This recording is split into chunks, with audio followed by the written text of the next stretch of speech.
El 23 de abril de 2023, exactamente a las 3:14 de la tarde, Diego Fernández, de 16 años, presionó Enter en su teclado mecánico RGB desde su habitación en un departamento de clase media en el barrio de Palermo, Buenos Aires.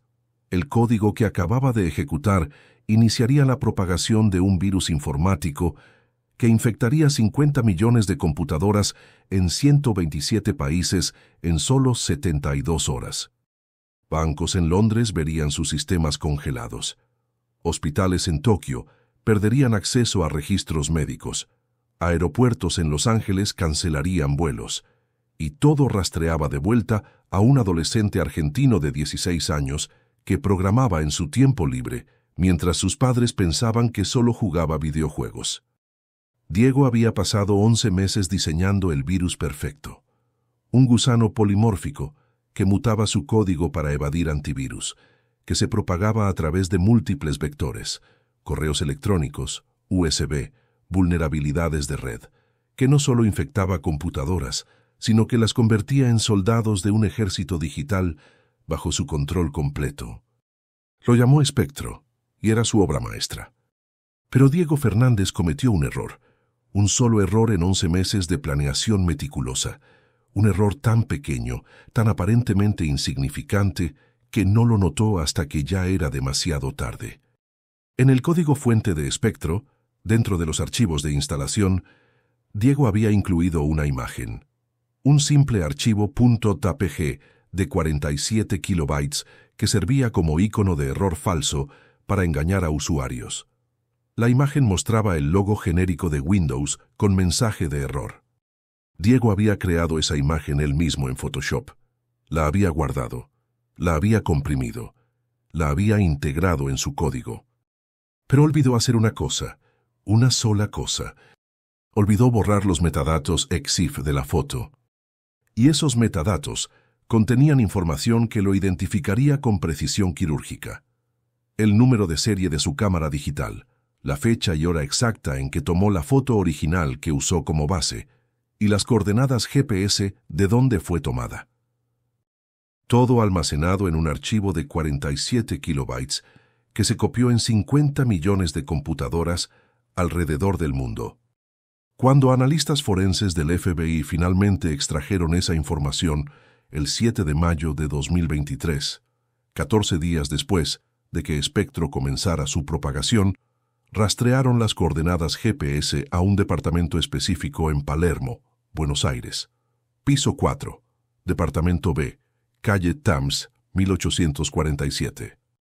Y 48 horas después, Diego Fernández, genio de programación, creador del virus más destructivo del año, fue arrestado por la Policía Federal Argentina. No por inteligencia de agencias de espionaje, no por rastreo sofisticado de tráfico de Internet, no por infiltración de redes clandestinas, por olvidar borrar los metadatos de una foto. Pero lo que hace que este caso sea absolutamente extraordinario no es solo la escala del daño que Diego causó, o la ironía de cómo fue capturado. Es lo que los investigadores descubrieron cuando finalmente accedieron a su computadora. Porque Diego Fernández no creó Espectro por dinero. No lo hizo por ideología política, no lo hizo por venganza o fama. Lo hizo por algo mucho más perturbador.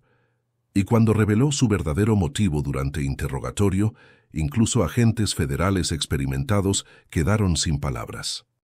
Antes de revelar por qué un adolescente de 16 años decidió infectar 50 millones de computadoras, antes de mostrar cómo Espectro funcionaba y por qué era casi imposible de detener, antes de explicar la investigación internacional que involucró a 12 agencias de diferentes países, necesitas entender quién era Diego Fernández.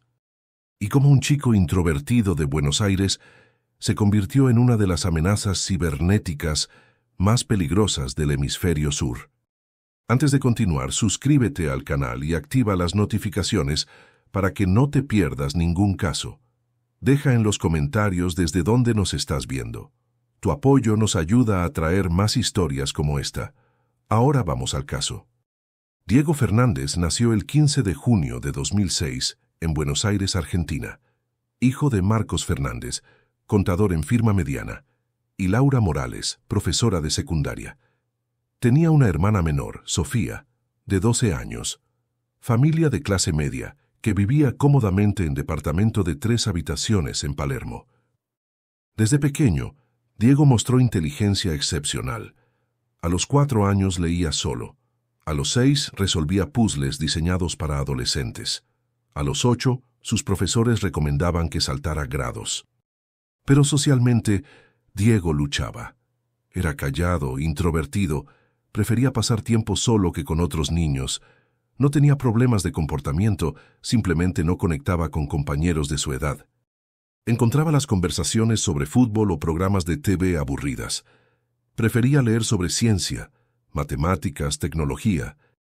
En la escuela secundaria, Diego era conocido como el chico raro inteligente. Sacaba las mejores notas sin esfuerzo aparente. Nunca participaba en actividades sociales. Almorzaba solo con su laptop. Los compañeros no lo molestaban exactamente, simplemente lo ignoraban, y Diego estaba bien con eso. Su único amigo real era Tomás Ruiz, otro inadaptado social que compartía interés de Diego en computadoras y programación. Se conocieron en club de informática de la escuela en primer año. Tomás era diferente a Diego, más extrovertido, más interesado en usar programación para proyectos creativos, juegos, aplicaciones útiles. Diego estaba más interesado en cómo funcionaban los sistemas, cómo hackearlos, cómo romperlos. Es como resolver puzzle, Diego le explicaba a Tomás. Los sistemas de seguridad son puzzles complejos. Quiero ver si puedo resolverlos. A los 13 años, Diego hackeó el sistema de calificaciones de su escuela. No para cambiar notas, sino para probar que podía. Luego reportó la vulnerabilidad al director, quien estaba dividido entre estar impresionado y preocupado. A los 14, participó en competencia de programación nacional y ganó primer lugar derrotando a equipos de universidades prestigiosas. A los 15, había aprendido 7 lenguajes de programación, entendía arquitectura de sistemas operativos mejor que muchos ingenieros profesionales y pasaba 6-8 horas diarias programando después de la escuela. Sus padres estaban orgullosos, pero no completamente comprendían lo que hacía. Marcos veía la programación como hobby útil que llevaría a buena carrera. Laura se preocupaba que Diego pasara demasiado tiempo aislado. «Mi hijo debería salir más a hacer amigos», Laura le decía. «No es sano estar solo en tu habitación todo el tiempo». «Estoy bien, mamá. Tengo amigos en línea y estoy aprendiendo cosas importantes». Diego era activo en foros de programación, comunidades de seguridad informática, grupos de hacking ético. Usaba el nombre de usuario Spectre Arc. Era respetado por su conocimiento técnico. Pero en 2022 algo cambió en Diego. Comenzó a pasar más tiempo en partes más oscuras de Internet, foros donde no se discutía hacking ético, sino hacking criminal. Lugares donde personas compartían malware, explotaban vulnerabilidades, se jactaban de sistemas que habían comprometido. Diego no participaba activamente, solo observaba, aprendía, y comenzó a notar algo que lo frustraba profundamente. La mayoría de los hackers que veía eran descuidados. Sus códigos eran ineficientes. Sus técnicas eran obvias. Sus ataques eran fácilmente detectables. Son todos amateurs, Diego pensaba. Si realmente fuera a crear malware, sería mucho mejor que esto. Y así comenzó una pregunta que consumiría los siguientes meses de su vida. ¿Podría él crear el virus perfecto? No para usarlo, solo como experimento mental, como prueba de concepto. Al menos eso es lo que se decía a sí mismo al principio. En junio de 2022, Diego comenzó a diseñar lo que eventualmente se convertiría en Spectro. Pasaba noches enteras en su habitación, auriculares puestos, programando. Sus padres asumían que trabajaba en proyectos escolares o juegos. Diego estableció objetivos claros para su creación. Objetivo 1. Propagación masiva. El virus debía ser capaz de infectar millones de sistemas rápidamente, usando múltiples vectores de ataque. Objetivo 2. Evasión de detección. Debía ser invisible para antivirus tradicionales, cambiando su firma constantemente. Objetivo 3. Persistencia. Una vez instalado, debía ser casi imposible de remover completamente. Objetivo 4. Control remoto. Diego debía poder controlar todas las máquinas infectadas desde un comando central. Objetivo 5. Sin atribución. Absolutamente nada en el código debía rastrear de vuelta a él. Durante julio y agosto de 2022, Diego programó furiosamente. El código creció a más de 50.000 líneas, altamente complejo, elegante en su eficiencia. Tomás, su único amigo, notó el cambio. «Diego, ¿en qué estás trabajando? Apenas hablas ya». «Proyecto personal, es complicado. Te mostraré cuando esté listo». Pero Diego nunca planeaba mostrarle a Tomás. Lo que estaba creando no era proyecto escolar. En septiembre de 2022, Diego completó la primera versión funcional de Spectro. Lo probó en máquinas virtuales aisladas, funcionaba perfectamente. Se propagaba, evadía detección, persistía. Pero era solo teoría, solo código en ambiente controlado. Diego enfrentó una decisión. ¿Lo liberaba al mundo real? ¿Solo para ver si funcionaba? ¿Solo como experimento? Pasó semanas debatiéndose. Sabía que sería ilegal, sabía que podría causar daño, pero la tentación era abrumadora. Había creado algo brillante, algo que nadie más podría haber creado a los 16 años. No merecía saber si realmente funcionaba. En octubre de 2022, Diego tomó decisión que cambiaría su vida. Lo haría, pero de forma controlada. Liberaría Spectro, pero solo para infectar pequeño número de computadoras, solo para probar el concepto, y luego lo detendría. Pasó los siguientes meses refinando el código, agregando características, haciendo modificaciones. Y en abril de 2023 estaba listo. El 23 de abril, Diego configuró su sistema. 3 laptops, todas conectadas a Internet a través de VPNs múltiples, tráfego enrutado a través de Red Tor, servidores de comando y control alojados en países sin tratados de extradición con Argentina. A las 3:14 p.m., ejecutó el comando de liberación. Spectro comenzó su vida en Internet como correo electrónico aparentemente inocente, enviado a 5.000 direcciones que Diego había recolectado de bases de datos filtradas disponibles en la Dark Web. El correo se veía como notificación de entrega de paquete.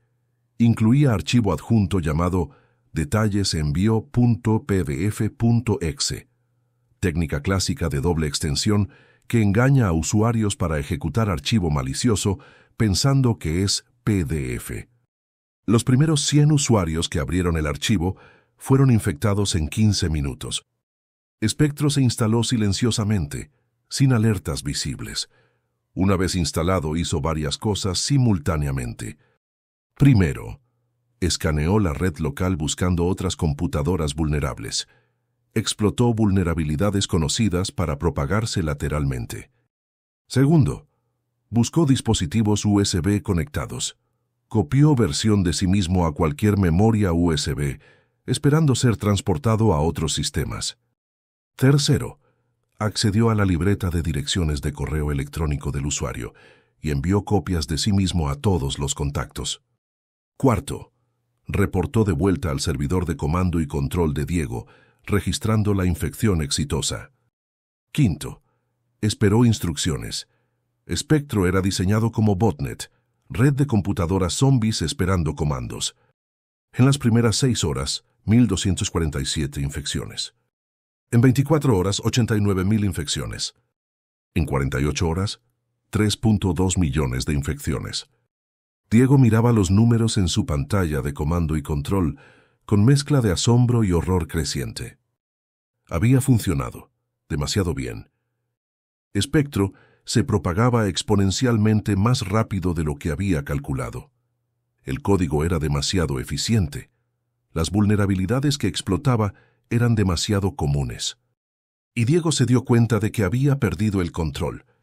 Para el tercer día, las infecciones alcanzaron 12 millones, y Spectro apareció en el radar de empresas de seguridad cibernética. El 26 de abril, Kaspersky Lab publicó alerta. Nuevo malware de propagación rápida detectado, altamente sofisticado, origen desconocido. Recomendamos extrema precaución. Symantec, McAfee, Microsoft Security. Todas las principales empresas comenzaron a analizar muestras de espectro. Y todos llegaron a la misma conclusión. Este no era malware ordinario, era nivel nation state, sofisticación que generalmente solo se ve en ataques patrocinados por gobiernos. Pero no había demandas de rescate, no había robo de datos obvio, no había destrucción de archivos. ¿Cuál era el objetivo? En realidad, Diego no tenía objetivo más allá de probar que podía. No había planeado qué hacer después de liberar espectro.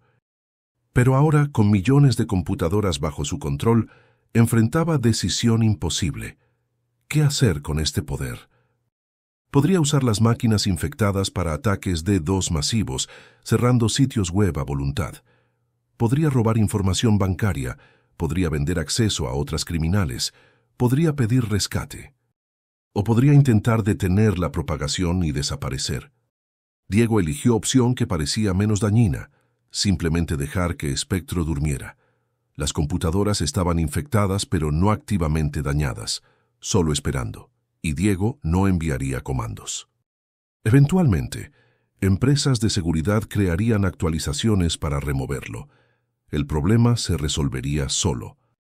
Pero Diego no entendía la escala de respuesta que había provocado.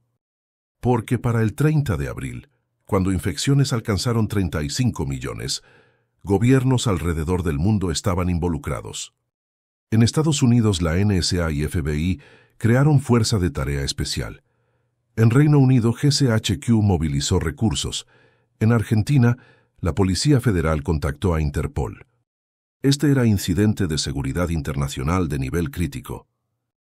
Y todos buscaban desesperadamente una cosa: ¿quién lo creó? Analistas de seguridad diseccionaban el código de espectro línea por línea.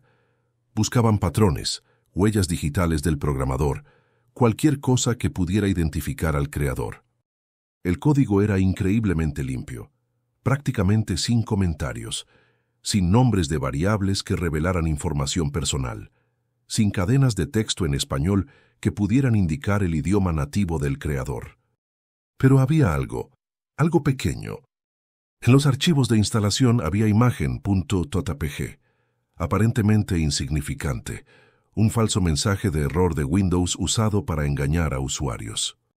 Sarah Chen, analista forense del FBI, estaba examinando cada archivo asociado con Spectro el 7 de mayo de 2023 cuando extrajo esa imagen. Rutinariamente, revisó los metadatos EXIF y encontró oro. La imagen contenía marca y modelo de cámara, Canon EOS Rebel T7, número de serie de cámara 09302 3847, fecha de captura original 15 de septiembre de 2022, 18:34:12, coordenadas GPS, latitud 34.05875, longitud 58.489. Sara verificó las coordenadas en Google Maps. Buenos Aires, Argentina, barrio de Palermo, calle específica. Verificó el número de serie de la cámara con base de datos de Canon. Vendida en Buenos Aires, en diciembre de 2021. Esto es, Sara dijo a su supervisor, es rastreable. La información fue compartida inmediatamente con Interpol y Policía Federal Argentina. La Unidad de Delitos Informáticos de la Policía Federal Argentina, liderada por comisario jefe Roberto Vargas, recibió la información el 8 de mayo. Tenemos coordenadas GPS en Palermo, el agente de Interpol informó, y número de serie de cámara vendida en Buenos Aires. Necesitan identificar el comprador. El equipo de Vargas contactó a distribuidores de Canon en Buenos Aires. Con orden judicial obtuvieron registros de venta. La cámara Canon EOS Rebel T7, número de serie 0930216033847, fue comprada el 18 de diciembre de 2021 por Marcos Fernández. Dirección: calle Thames 1847, piso 4, Depto B, Palermo. Marcos Fernández tenía hijo adolescente, Diego, de 16 años. Vargas revisó registros. Diego Fernández había ganado competencia nacional de programación en 2021. Participaba en club de informática de su escuela. Tenía presencia en foros de programación como Spectre-Arg. Espectro, el nombre del virus. Esto es él, Vargas dijo. Un adolescente de 16 años creó el virus que infectó el mundo. La decisión de cómo proceder fue delicada. Diego era menor. Arrestarlo requería cuidado extremo. Pero también era creador de malware, que había infectado 50 millones de computadoras globalmente. No podían simplemente ignorarlo. El 10 de mayo de 2023, a las 6:00 am, equipo de la Policía Federal Argentina llegó al edificio en calle Thames 1847. Tocaron la puerta del departamento 4B. Marcos Fernández, confundido y en pijama, abrió. ¿Sí? Señor Fernández, soy el comisario Vargas. Tenemos orden de cateo. Necesitamos hablar con su hijo Diego. Diego, ¿por qué? ¿Qué hizo? Señor, por favor, llame a su hijo. Diego estaba dormido. Laura lo despertó, pálida. Diego, la policía está aquí. Quieren hablar contigo. Diego, aún medio dormido, caminó a la sala. Vio a 6 agentes federales. Su estómago se hundió. Sabía exactamente por qué estaban ahí. Diego Fernández, el comisario Vargas, dijo formalmente: estás detenido bajo sospecha de creación y distribución de malware informático, daño informático masivo y delitos relacionados. Tienes derecho a permanecer en silencio. Tienes derecho a abogado. Diego no dijo nada, solo asintió. Sus padres estaban en shock. Marcos gritaba que había error. Laura lloraba. Agentes comenzaron a confiscar equipos. 3 laptops, 2 computadoras de escritorio, discos duros externos, memorias USB, notebooks con códigos escritos a mano. Diego fue llevado a sede de Policía Federal. Debido a su edad, oficina especial para menores, psicólogo presente, abogado designado. Y durante las siguientes horas, Diego Fernández confesaría todo.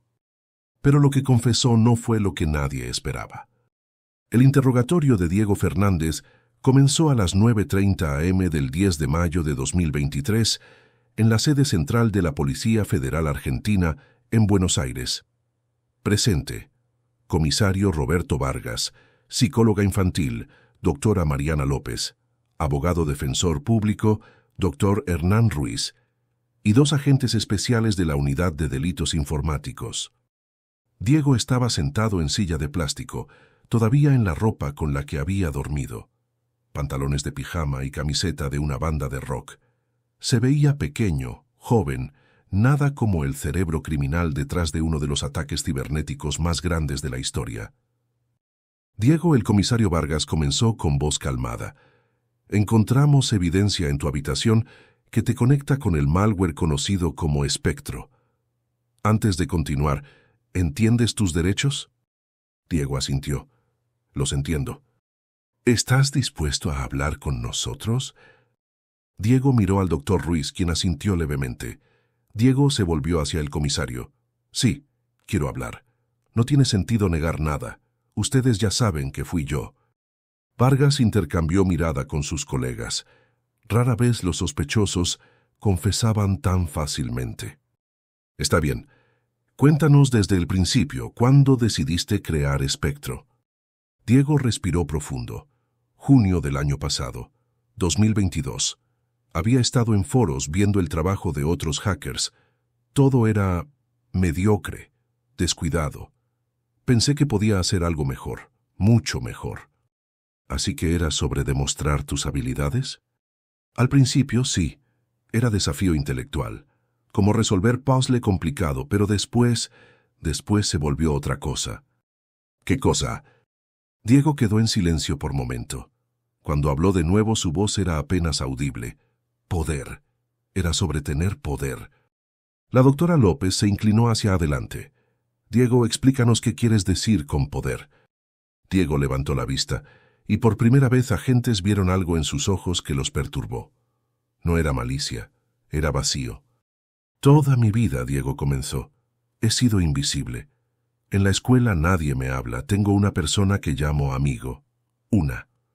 Mis padres me quieren pero no me entienden. Saco las mejores notas y nadie le importa porque todos esperan que lo haga. Gano competencias de programación y recibo diploma que guardo en cajón porque a nadie realmente le importa, excepto para decir buen trabajo y seguir con sus vidas. Hizo pausa. Soy invisible, irrelevante, solo el chico raro inteligente que existe en el fondo de la clase. Pero cuando creé Spectro, cuando presioné Enter ese día y lo liberé al mundo, de repente yo importaba. 50 millones de computadoras bajo mi control. Gobiernos movilizando recursos para encontrarme. Empresas de miles de millones de dólares tratando desesperadamente de detener lo que yo creé. Por primera vez en mi vida yo importaba. Era visible. Era poderoso. La sala quedó en silencio. Diego, la doctora López dijo suavemente, ¿entiendes que causaste daño real a personas reales? Diego asintió lentamente. Sí, lo entiendo ahora. Pero cuando lo estaba haciendo las personas no se sentían reales. Eran solo números en mi pantalla. 3 millones infectados, 10 millones, 30 millones, solo números. No pensaba en las personas reales detrás de esas computadoras. ¿En qué momento te diste cuenta de lo que habías hecho realmente? Diego cerró los ojos. Día 4. Vi noticia en televisión. Hospital en Alemania tuvo que cancelar cirugías porque sus sistemas estaban caídos por Spectro. Mostraron entrevista con doctor diciendo que pacientes podrían morir si sistemas no se restauraban. Y de repente no eran números, eran personas. Personas reales que sufrían porque yo quería sentirme importante. Lágrimas corrían por su rostro ahora. Traté de detenerlo. Intenté enviar comando de autodestrucción a Spectro. Pero para entonces había mutado tanto, se había propagado tanto, que perdí control. Lo que creé era demasiado efectivo. Demasiado bueno en sobrevivir. No podía detenerlo. ¿Intentaste contactar a autoridades, pedir ayuda? Diego sacudió la cabeza. Tenía miedo. Sabía que iría a prisión. Y parte de mí todavía disfrutaba la atención. Ver mi creación en noticias internacionales. Saber que el mundo entero estaba hablando de algo que yo hice. Es enfermo, lo sé. Pero es la verdad. Durante las siguientes 4 horas, Diego proporcionó detalles técnicos completos de cómo Spectro funcionaba, cómo se propagaba y, crucialmente, cómo podía ser detenido completamente. Dio acceso a sus servidores de comando y control. Explicó las vulnerabilidades que explotaba. Proporcionó el código fuente completo. Y reveló algo que hizo que agentes se dieran cuenta de la verdadera extensión de su genialidad perturbadora. Que Spectro tenía función escondida, que Diego nunca había activado. Un kill switch, pero también algo más.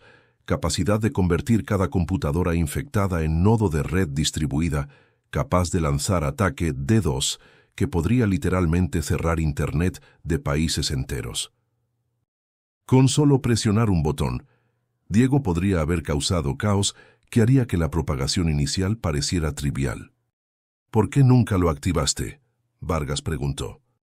Diego lo miró. Porque en el fondo no soy monstruo. Soy niño estúpido que quería ser visto. Quería impresionar. Quería importar. Pero no quería realmente destruir el mundo. Solo quería que alguien notara que existo. Las palabras de Diego resonarían con investigadores durante semanas. Con la cooperación de Diego, empresas de seguridad cibernética crearon actualización que removía a Spectro completamente. Fue distribuida globalmente a través de Microsoft Windows Update, Apple Security y todas las principales plataformas. Para el 15 de mayo, 5 días después del arresto de Diego, 90% de las computadoras infectadas habían sido limpiadas. Para el 20 de mayo, el número subió a 98%. Spectro fue efectivamente erradicado. Pero el daño económico fue masivo. Estimaciones preliminares sugirieron pérdidas globales de 4.3 mil millones en productividad perdida, costos de remediación y recursos de seguridad desplegados. Hospitales habían cancelado 847 cirugías debido a sistemas caídos. Aeropuertos cancelaron 3.200 vuelos. Bancos perdieron millones en transacciones fallidas. Y todo rastreaba de vuelta a ese adolescente de 16 años en Buenos Aires que solo quería sentirse importante. El caso legal de Diego era extraordinariamente complejo. Por un lado, había causado daño masivo, daño criminal que normalmente resultaría en décadas de prisión. Por otro, era menor de edad, y bajo ley argentina, menores son tratados diferente en sistema judicial. Adicionalmente, había cooperado completamente una vez arrestado, proporcionando información crucial que detuvo la propagación de espectro. El fiscal federal, Dr. Martín Álvarez, enfrentó dilema imposible. Este chico causó miles de millones en daño, dijo en conferencia interna con su equipo. Gobiernos de 12 países están exigiendo extradición. Estados Unidos quiere juzgarlo. Reino Unido quiere juzgarlo. Pero es argentino, es menor, y técnicamente, bajo nuestras leyes, el máximo que podemos sentenciarlo es internación hasta los 21 años. Además, un colega agregó, su cooperación fue invaluable. Sin su ayuda, Espectro podría haber tardado meses en erradicar completamente. Durante mayo y junio de 2023, mientras Diego permanecía en centro de detención juvenil, diplomáticos y abogados de múltiples países negociaban furiosamente. Estados Unidos presentó solicitud formal de extradición. Argumentaban que dado que Espectro afectó infraestructura crítica estadounidense, tenían jurisdicción. Reino Unido hizo lo mismo. Alemania, Francia, Japón, todos querían juzgar a Diego. Pero Argentina resistió. Es nuestro ciudadano, es menor. Será juzgado aquí bajo nuestras leyes. La presión internacional fue inmensa, pero Argentina no cedió. El juicio preliminar comenzó el 17 de julio de 2023 en Tribunal Federal de Menores de Buenos Aires. Diego fue acusado de daño informático agravado, sabotaje informático, distribución de malware, daños y perjuicios masivos, 47 cargos adicionales relacionados con delitos informáticos. La defensa, liderada ahora por equipo de abogados de firma prestigiosa trabajando pro bono, el caso era demasiado alto perfil para rechazar, argumentó que Diego era niño con problemas de salud mental no diagnosticados que necesitaba tratamiento, no prisión. Presentaron evaluaciones psicológicas de 3 expertos diferentes. Dr. Fernando Suárez, psiquiatra infantil con 25 años de experiencia, testificó: Diego presenta signos de trastorno del espectro autista de alto funcionamiento no diagnosticado previamente, combinado con depresión y aislamiento social severo. Su incapacidad para procesar completamente las consecuencias de sus acciones en otros es consistente con déficits en teoría de la mente comúnmente asociados con TEA. No es que sea malicioso, es que literalmente procesa las interacciones sociales y consecuencias de manera diferente. Doctora Ana Moretti, especialista en adolescentes y tecnología, agregó: Diego es producto de era digital, donde jóvenes con habilidades excepcionales tienen acceso a herramientas increíblemente poderosas sin supervisión adecuada o comprensión de ramificaciones reales.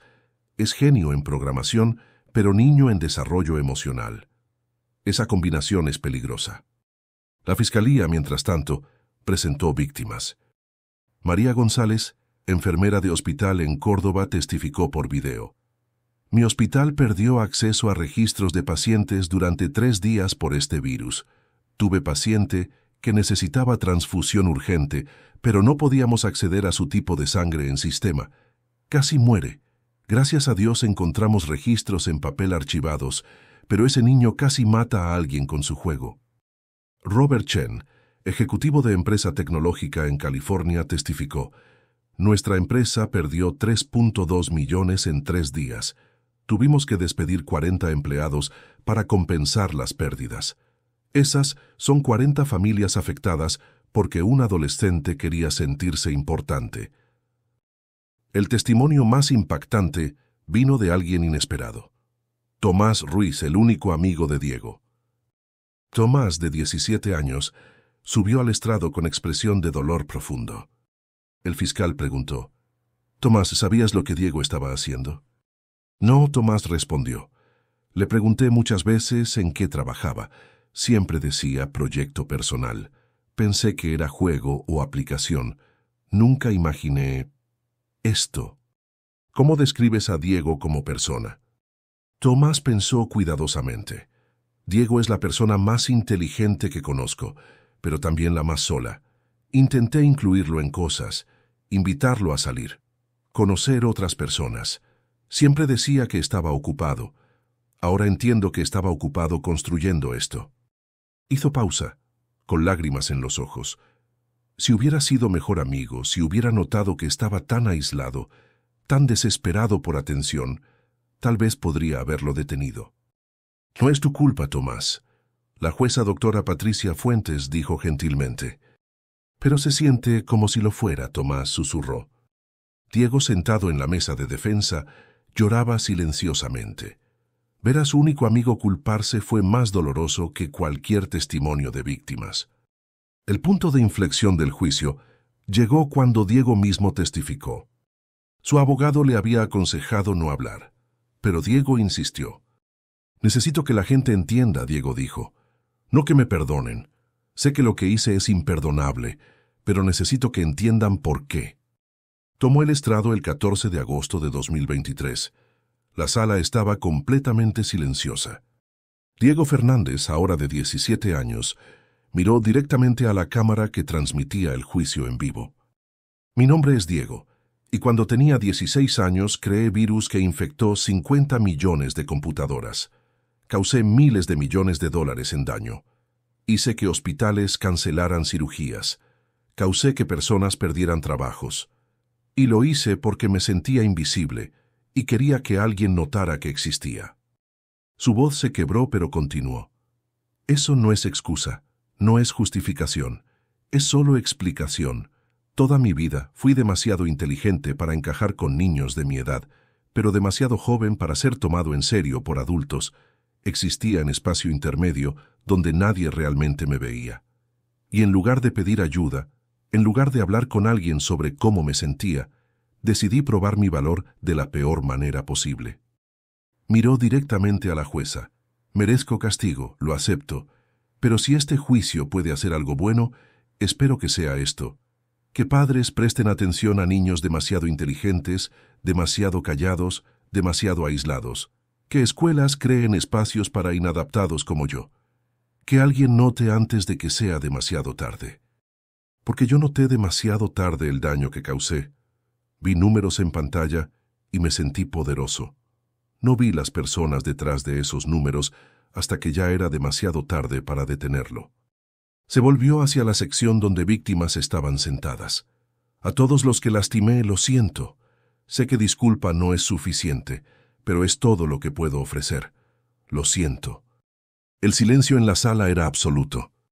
Después de 6 semanas de testimonios, la jueza doctora Patricia Fuentes deliberó durante 3 días antes de dictar sentencia el 4 de septiembre de 2023. «Diego Fernández», comenzó, «has cometido crímenes que normalmente resultarían en décadas de prisión. El daño que causaste es mensurable en miles de millones. Las vidas que afectaste son incontables. Pero también eres menor de edad que, según todos los expertos, estaba sufriendo de condiciones de salud mental no diagnosticadas. Que actuó no por malicia, sino por necesidad desesperada de validación que ningún niño debería sentir. La ley me da discreción en casos de menores, y debo balancear justicia para víctimas con potencial de rehabilitación para el perpetrador. Por lo tanto, sentencio a Diego Fernández a internación en centro de tratamiento para menores con especialización en salud mental hasta que cumpla 21 años. 4 años. Durante ese tiempo, recibirá tratamiento psicológico intensivo, terapia y educación continua. Adicionalmente, al cumplir 21, será transferido a libertad supervisada por 5 años, durante los cuales tendrá prohibido usar Internet sin supervisión, poseer computadoras personales sin aprobación de oficial de libertad condicional, participar en cualquier actividad de programación o hacking, salir de Argentina sin permiso judicial. Finalmente, ordeno que Diego Fernández, cuando sea financieramente capaz, pague restitución a víctimas. Dado que actualmente no tiene recursos, esto será diferido, pero permanecerá como obligación legal de por vida. Diego recibió sentencia sin expresión visible. Solo asintió. Sus padres, sentados en la galería, lloraban. Marcos tenía la cabeza entre las manos. Laura sostenía rosario, susurrando oraciones. Diego fue transferido a Centro de Tratamiento para Menores especializado en las afueras de Buenos Aires, instalación que combinaba elementos de prisión juvenil con hospital psiquiátrico. Ahí, durante los siguientes meses, Diego comenzó largo proceso de terapia. Dr. Fernando Suárez se convirtió en su terapeuta principal. Sesiones 3 veces por semana, enfocadas en ayudar a Diego a entender sus acciones, desarrollar empatía y procesar el aislamiento que lo llevó a crear Espectro. En sesión de noviembre de 2023, 6 meses después de su arresto, Diego tuvo quiebre importante. «Doctor», dijo con voz quebrada, «vi documental sobre Espectro anoche. Mostraron familias que perdieron negocios, niño en silla de ruedas cuya cirugía fue cancelada. Y de repente entendí realmente, no solo intelectualmente, sino emocionalmente, el daño que causé». «Ese es progreso importante, Diego», el doctor Suárez respondió. «Pero es demasiado tarde», Diego lloró. «No puedo deshacer lo que hice. Esas personas siguen sufriendo y yo sigo aquí. No puedes deshacer el pasado, pero puedes determinar tu futuro. La pregunta es, ¿quién quieres ser?». Durante los meses siguientes, Diego trabajó en responder esa pregunta. Comenzó a leer sobre ética en tecnología, sobre responsabilidad de creadores, sobre cómo habilidades técnicas pueden usarse para bien. Y empezó a desarrollar idea. En marzo de 2024, Diego propuso proyecto a las autoridades del centro. Quería crear programa educativo, enseñando a jóvenes sobre seguridad cibernética, ética en programación y consecuencias reales de hacking. Inicialmente rechazado. Demasiado riesgoso permitir que creador de Espectro trabajara con computadoras de nuevo.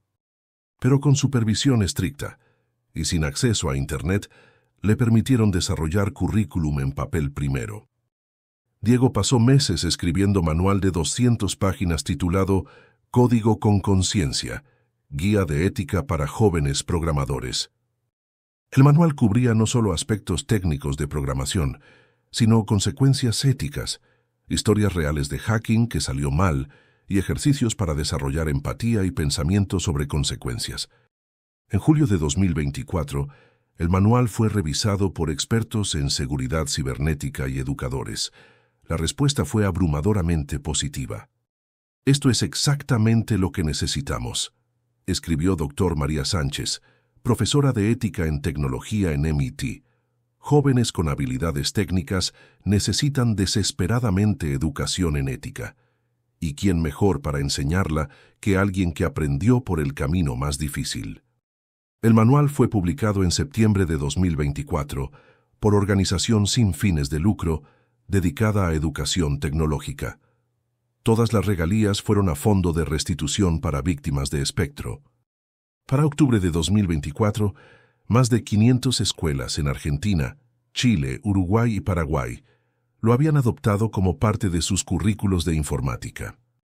Y Diego, desde su internación, comenzó a dar charlas por video, sin acceso a Internet, pregrabadas y revisadas, a escuelas sobre su experiencia. En una charla que se volvió viral con 3 millones de vistas, Diego, de 18 años, maduro más allá de sus años por experiencia y terapia, habló directamente a cámara. «Si eres joven y talentoso en tecnología, escúchame.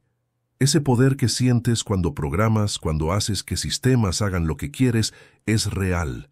Pero con poder viene responsabilidad que no puedes ignorar». Yo ignoré esa responsabilidad. Pensé que era inteligente, pensé que era invisible, pensé que necesitaba probar algo, y terminé lastimando a millones de personas y destruyendo mi propia vida.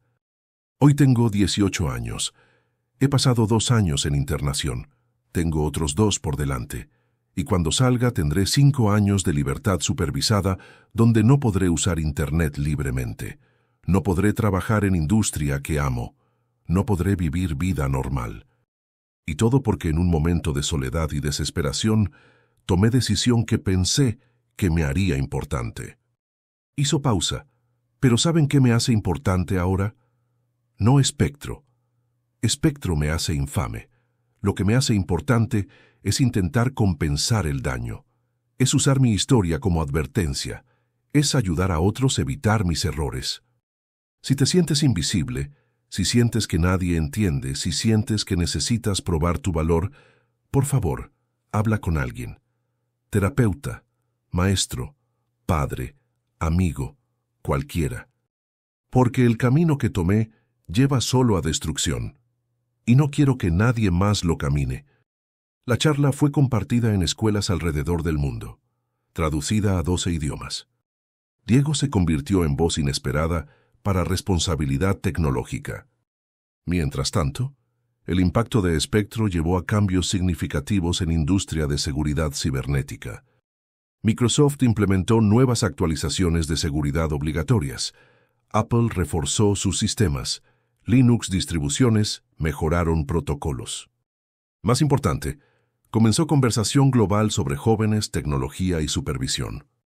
En noviembre de 2024, Naciones Unidas organizó cumbre sobre jóvenes y seguridad cibernética. Diego fue invitado a participar vía video. Representantes de 67 países escucharon mientras Diego, ahora de 18 años, explicaba desde perspectiva interna cómo joven sin supervisión puede crear arma digital. El resultado fue Declaración de Buenos Aires, conjunto de principios para educar y supervisar a jóvenes con habilidades tecnológicas excepcionales. Principios incluían programas de mentoreo para jóvenes talentosos en tecnología, educación obligatoria en ética para cursos de programación, sistemas de detección temprana para comportamientos de riesgo, recursos de salud mental específicos para comunidad tecnológica. Argentina implementó estos principios primero. Otros países siguieron. El caso de Diego también cambió leyes. En 2024, Argentina aprobó Ley de Responsabilidad Digital para Menores, actualizando Código Penal para abordar crímenes cibernéticos cometidos por jóvenes. La ley balanceaba rehabilitación con responsabilidad, creando marco que trataba a menores delincuentes cibernéticos como lo que eran, niños que necesitaban ayuda, pero que también habían cometido crímenes serios. Hoy, en 2024, Diego Fernández tiene 18 años. Lleva 2 años y medio internado. Le quedan año y medio antes de cumplir 21 y ser elegible para libertad supervisada. Sus días siguen rutina estricta. Despertar 6 a.m., terapia individual 8 a.m., educación, completando equivalente de preparatoria, 10 a.m., 2 p.m., terapia grupal 3 p.m., tiempo libre supervisado 5 p.m., cena 7 p.m., luces apagadas 10 p.m. Una vez por semana puede recibir visitas. Sus padres vienen religiosamente cada sábado. Las visitas inicialmente fueron tensas. Marcos no podía entender cómo su hijo había hecho esto. Laura se culpaba a sí misma por no notar las señales. Pero con terapia familiar, lentamente reconstruyeron relación. En visita reciente, Marcos le dijo a Diego: «No apruebo lo que hiciste, nunca lo haré, pero sigo siendo tu padre y te amo, y voy a estar aquí cuando salgas». Diego lloró. Había esperado rechazo, que sus padres lo abandonaran. En cambio, encontró perdón que no creía merecer. Su hermana Sofía, ahora de 14 años, también visita. Inicialmente estaba aterrorizada de él, pero gradualmente, viendo a su hermano trabajar en cambiar, comenzó a entender que era enfermo, no malvado. Tomás visita ocasionalmente. Su amistad nunca será lo que fue. Demasiado cambió, pero no abandonó completamente a Diego. En una visita, Tomás trajo laptop, sin acceso a Internet, verificado por guardias. Tenía proyecto de programación en el que estaba trabajando, aplicación para ayudar a estudiantes con discapacidades de aprendizaje. ¿Puedes revisarlo?, Tomás preguntó. Ver si hay errores en el código. Diego revisó el código. Encontró 3 bugs, sugirió 5 optimizaciones. «Todavía eres mejor programador que yo», Tomás sonrió tristemente. «Para lo que me sirve ahora», Diego respondió. «Hey, el manual que escribiste está ayudando a gente, eso sirve».